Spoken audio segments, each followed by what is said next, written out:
In your testimony, you state that 7 deepwater rigs have already left the Gulf since the original moratorium was declared. But according to the Department of Interior, at least 4 of these 7 rigs are scheduled to return to the Gulf in 2011, and 5 new rigs have already arrived or are scheduled to. Overall, there are 125 rigs in the Gulf of Mexico compared to 122 1 year ago.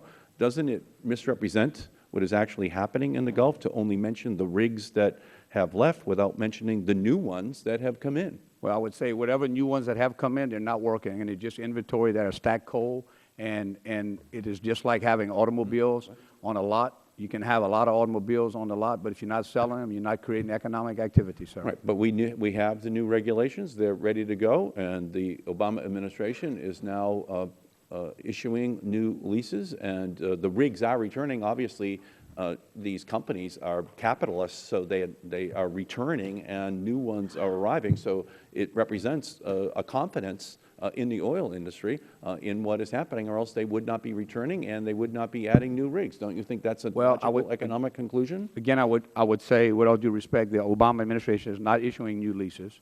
In fact, the lease sales that were scheduled for this year have, in fact, been canceled.